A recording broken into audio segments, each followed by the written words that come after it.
Subject beam. और आज हम क्या पढ़ेंगे? Magnetic circuit. हेडिंग डालिए, ये दरवाजे को टेक दो। Magnetic circuit.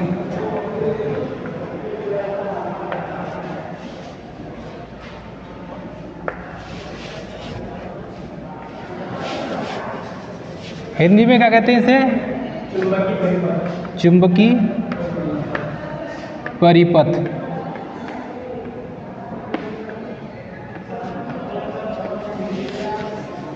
वेलकम स्टूडेंट, मैं हूं टांडे सर और आज हम मैग्नेटिक सर्किट पढ़ेंगे। मैग्नेटिक सर्किट एक्चुअल में होता क्या है, चलिए इसके बारे में थोड़ा थोड़ा 2-3 लाइन लिख लो आप। जैसे आपको पता होगा ये कोई कोर है ट्रांसफार्मर का, ये एक ट्रांसफार्मर का कोर है और यदि इसमें हम वाइंडिंग को लपेटते हैं, इस कोर में हमने वाइंडिंग को लपेट दिया। जब वाइंडिंग को लपेटा जाता है तो इस कोर में चारों ओर मैग्नेटिक फ्लक्स क्रिएट होता है।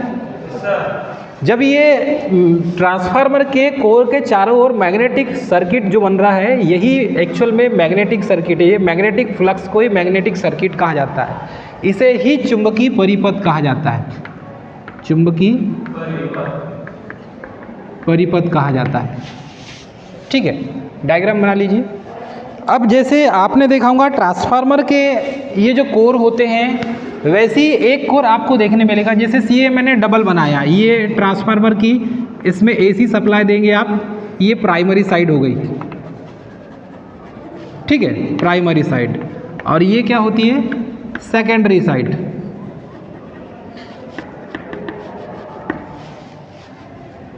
यदि हम इस डायग्राम को इस टाइप से बना दें,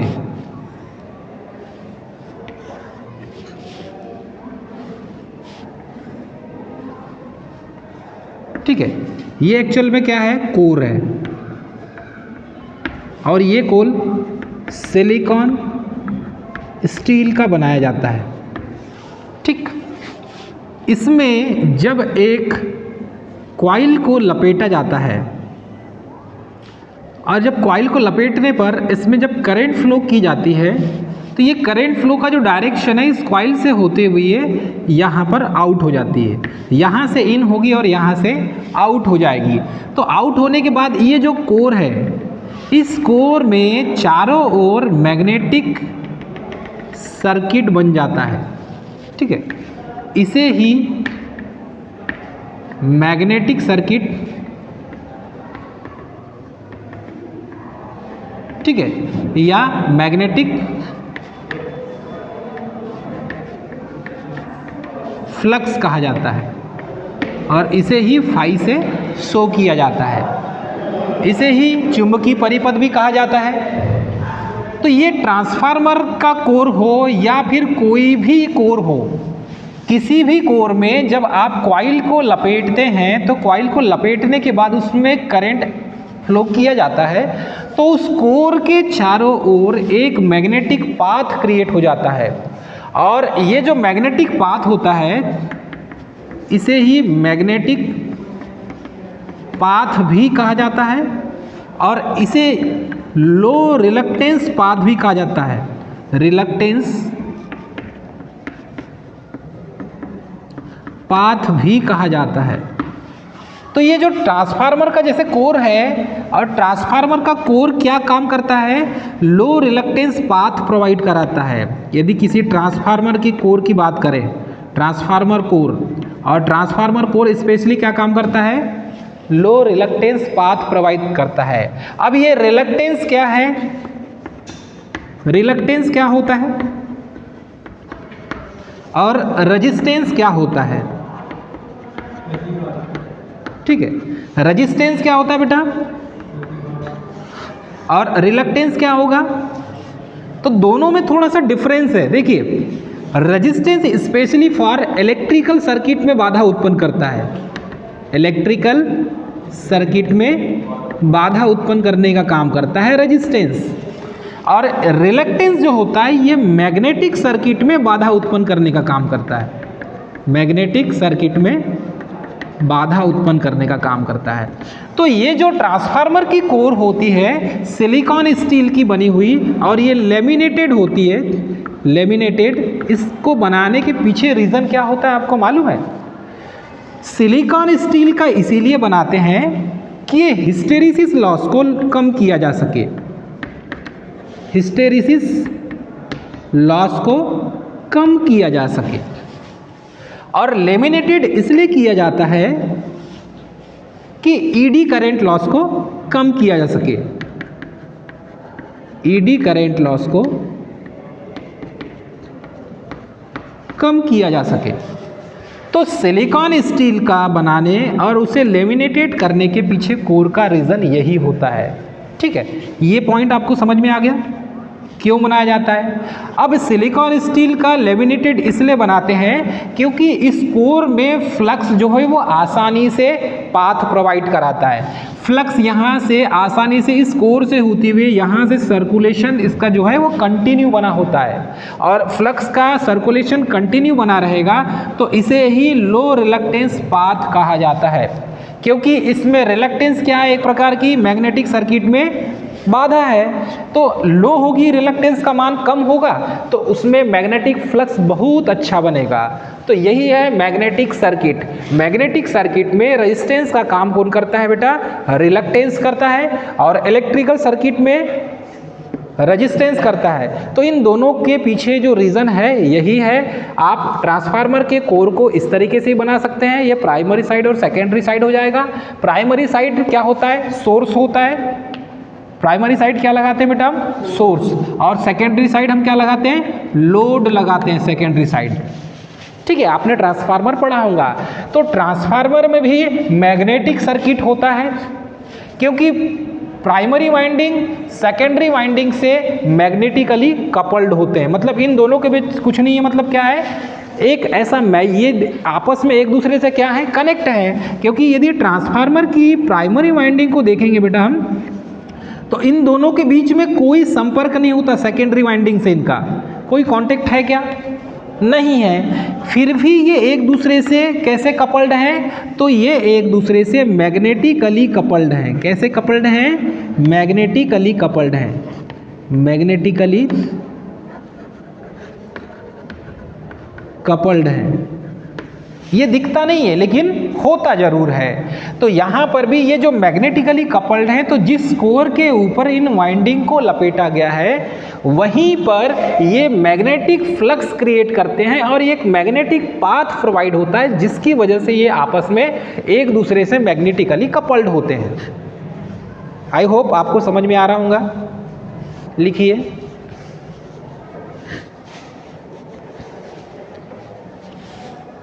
इसका जो इसमें होता है flux phi is proportional to, इसमें होता है flux phi is proportional to N I.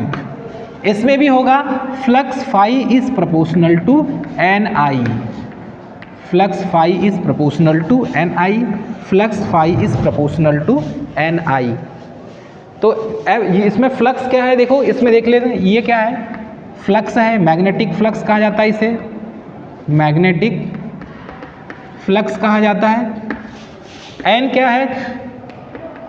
Number of turn, मतलब कि फेरों की संख्या। आई क्या है बेटा? फ्लोइंग करंट, करंट की यूनिट क्या होती है? Ampere. Number of turns, magnetic flux, flux की क्या होती है? वेबर।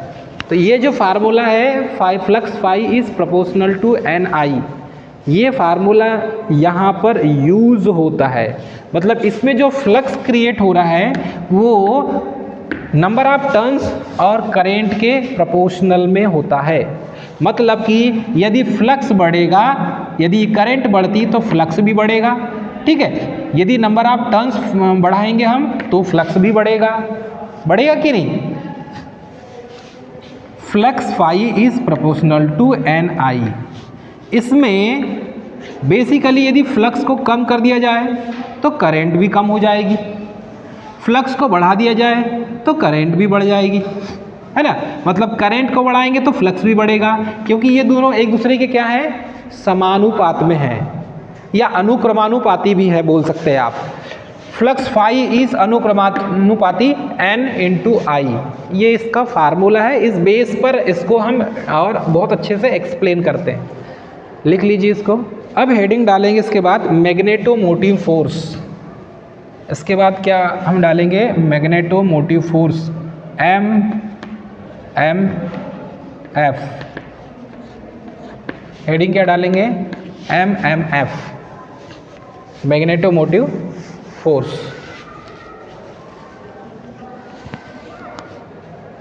चलो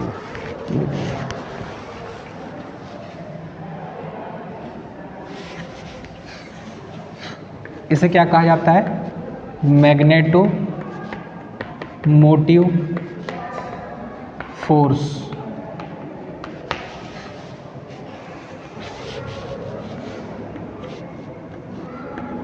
वह बल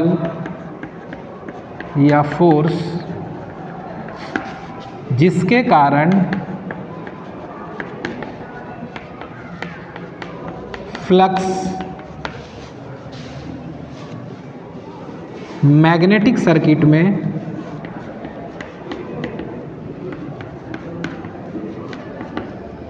फ्लो होती है या प्रवाहित होती है,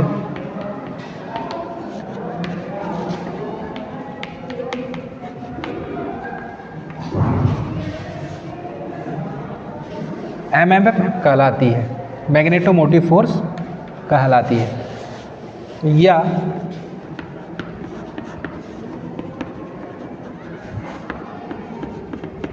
मैग्नेटिक सर्किट में N पोल को एक चक्कर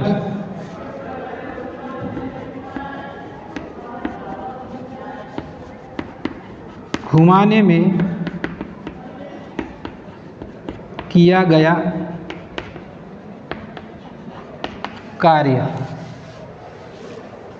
MMF कहलाता है, MMF कहलाता है। इसकी इकाई एम्पियर टर्न होती है।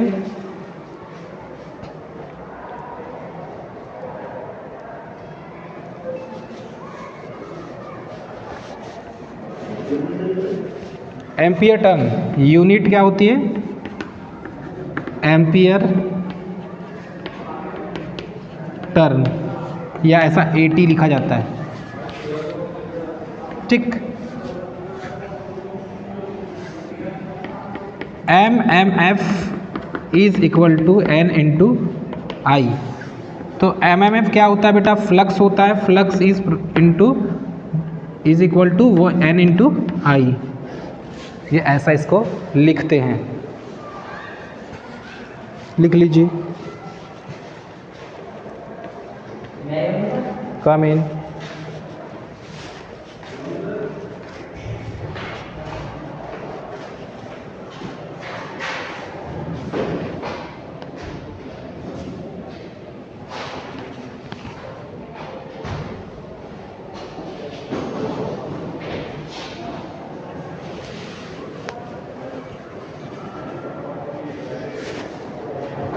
चलिए इतना समझ में आ गया आपको। मैग्नेटोमोटिव फोर्स क्या होता है, एक बार इसको और इजी वे में समझ लीजिए आप। देखिए, जब भी किसी कंडक्टर में AC करंट फ्लो कराई जाती है, जब भी किसी कंडक्टर में AC करंट फ्लो कराई जाती है, हम इस कंडक्टर में AC फ्लो करा रहे हैं, तो AC जब फ्लो कराएंगे तो आपको पता है AC हमेशा कंडक्टर के सरफेस में फ्लो होती है। सबसे ज़्यादा जो फ्लक्स की जो डेंसिटी मिलेगी, फ्लक्स डेंसिटी, ये कंडक्टर के कोर पर मिलेगी। कंडक्टर के कोर पर फ्लक्स की या करंट की डेंसिटी ज़्यादा मिलेगी। तो जब भी किसी कंडक्टर में AC करंट फ्लो कराई जाती है तो उसके सरफेस पर करंट ट्रेवल करती है, मतलब कहाँ पर करंट की डेंसिटी कहाँ पर होगी, उसके सतह पर होगी। कहाँ होगी बेटा? सतह पर होगी, मतलब ये आउटर वाले एरिया में करंट की डेंसिटी ज़्यादा होगी, करंट का घनत्व है जो ज़्यादा होगा। लेकिन अंदर की ओर देखेंगे, कंडक्टर के अंदर इंटरनल पार्ट में, वहाँ पर करंट की डेंसिटी कम मिलेगी। इतना कॉन्सेप्ट समझ में आ गया आपको? अब क्या होता है, जब किसी कंडक्टर में एसी करंट फ्लो कराई जाती है तो उस कंडक्टर में एक तो एमएमएफ मतलब कि मैग्नेटोमोटिव फोर्स, उसके चारों ओर चुंबकीय क्षेत्र उत्पन्न होता है और साथ में उसके ईएमएफ भी उत्पन्न होता है। ये सिर्फ एसी में ही संभव है। तो एक चीज़ याद रखेंगे, एसी की क्वालिटी क्या होती है, जब भी किसी कंडक्टर में एसी करंट फ्लो कराई जाती है तो उस कंडक्टर में चारों ओर चुंबकीय वाहक बल, जिसे एमएमएफ कहा जाता है, वो भी उत्पन्न होता है और उस कंडक्टर में सेल्फ इंड्यूस्ड ईएमएफ भी उत्पन्न होता है। ये जो सेल्फ इंड्यूस्ड ईएमएफ है, जिसे कहा जाता है -L d∅/dt, ये लेंज के नियम के द्वारा उत्पन्न होता है। मतलब ये जिससे उत्पन्न हुआ है उसी का ही ये विरोध करेगा। तो एसी की खासियत यही होती है। परंतु बेटा डीसी की बात करें हम, तो डीसी में जब किसी कंडक्टर में डीसी फ्लो कराई जाती है तो उसमें सिर्फ एमएमएफ ही उत्पन्न होता है, जिसे आप मैग्नेटोमोटिव फोर्स कहा जाता है। तो वह बल या फोर्स जिसके कारण फ्लक्स मैग्नेटिक सर्किट में प्रवाहित होती है। तो ये जो फ्लक्स है, ये फ्लक्स क्या है? चुंबकीय बल रेखाओं का समूह। फ्लक्स क्या कहलाएगी बेटा? चुंबकीय बल रेखाओं का समूह। जैसे कि यहाँ पर ये हमने एक पोल बना दिया और ये दूसरा पोल बना दिया, N पोल और S पोल। अब यहाँ से चुंबकीय बल रेखाएं N से S की ओर जा रही है, N से S की ओर जा रही है, N से S की जो आ रही है, N से S की ओर जा रही है। अब यहाँ पर जितनी ज़्यादा चुंबकीय बल रेखाएं होंगी उतना फ्लक्स का घनत्व ज़्यादा होगा, होगा कि नहीं? तो ये इसी चीज़ को यहाँ पर एक्सप्लेन किया गया है। तो किसी भी कंडक्टर में जब हम करंट फ्लो कराते हैं तो उस कंडक्टर में आपने देखा होगा, किसी भी कंडक्टर में करंट फ्लो कराते हैं तो यहाँ पर इस कंडक्टर में जब करंट फ्लो होती है, आई करंट फ्लो होती है, तो ये स्वयं का एक मैग्नेटिक फील्ड प्रोड्यूस करता है। ये आपको भी पता है। और ये जो मैग्नेटिक फील्ड इसमें प्रोड्यूस हो रहा है, यही इसी में करंट के मतलब कि लेंज के नियम के कारण इसमें ईबी मतलब कि ईएमएफ, बैक ईएमएफ भी उत्पन्न होता है, जिसे आप कहते हैं सेल्फ इंड्यूस्ड ईएमएफ। तो इसमें एक तो ईएमएफ भी उत्पन्न होगा और दूसरा एमएमएफ भी उत्पन्न होगा। ये सिर्फ एसी नेचर में ऐसा संभव है।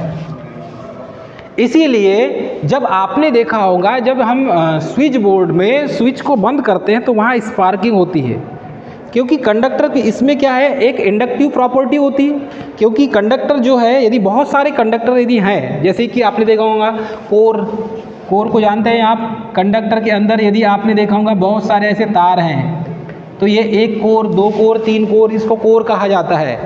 और ये कोर को स्ट्रैंडेड करके यदि आपने एक पूरा कंडक्टर बना दिया तो इसमें इंडक्टिव प्रॉपर्टी क्रिएट हो जाती है, जिसकी वजह से आपने देखा स्पार्किंग होती है। जैसे स्विच को ऑफ करते हैं तो स्पार्किंग होती है, ऑन करते हैं तो स्पार्किंग होती है। उसके पीछे रीज़न यही है, ठीक है। तो आपको ये चीज़ याद रखना है, मैग्नेटिक सर्किट में N पोल को एक चक्कर घुमाने में किया गया कार्य। तो मैग्नेटिक सर्किट की बात की जा रही है। अब ये मैग्नेटिक सर्किट है, ठीक है। इस मैग्नेटिक सर्किट में N पोल को एक चक्कर पूरा घुमाएंगे तो भी यहाँ पर क्या हो जाएगा, एमएमएफ प्रोड्यूस होगा, चुंबकीय वाहक बल उत्पन्न होगा। इसका जो नाम है चुंबकीय वाहक बल, चुंबकीय वाहक बल, इसी से आप समझ सकते हैं, इसी से आप समझ सकते हैं चुंबकीय वाहक बल और विद्युत वाहक बल। तो विद्युत को ले जाने वाला या विद्युत को चलाने वाला एक ऐसा फोर्स जिसे विद्युत वाहक बल कहा जाता है। वैसी चुंबकीय लाइनों को चुंबक को प्रोड्यूस करने वाला या उससे पहुंचाने वाला चुंबकीय जो लाइन ऑफ फोर्स है उसको प्रवाहित करने वाला जो फोर्स है वो चुंबकीय वाहक बल कहलाता है। इन दोनों को यदि आप एकदम इजी वे में समझें, एक है चुंबकीय वाहक बल जिसे आप एमएमएफ कहते हैं, और एक होता है विद्युत वाहक बल। विद्युत वाहक बल, जिसे कहते हैं EMF। देखिए, हम चुंबकीय वाहक बल जब देखते हैं तो इसमें एक ऐसा बल जो चुंबकीय बल रेखाओं को प्रोड्यूस करने का या उसे ढकेलने का काम करता है या पहुंचाने का काम करता है। तो इसमें चुंबकीय वाहक बल में फ्लक्स जिम्मेदार होता है। मतलब चुंबकीय वाहक बल में हम फ्लक्स को रिस्पॉन्सिबल मानते हैं और विद्युत वाहक बल में हम करेंट को रिस्पॉन्सिबल मानते हैं, क्योंकि किसी कंडक्टर में क्या दौड़ेगा, करंट ही दौड़ेगा ना। हम करंट को ही पास करेंगे किसी कंडक्टर में, तो करंट को दौड़ाने के लिए मतलब हम ये बोल सकते हैं कि the flow of electron is called current कहलाता है। मतलब इलेक्ट्रॉनों का बहना करंट कहलाता है। तो उन इलेक्ट्रॉनों को फोर्स को अप्लाई करेगा, इलेक्ट्रॉनों को धक्का देना पड़ेगा ना, तभी तो अपने जगह से हटेंगे वो।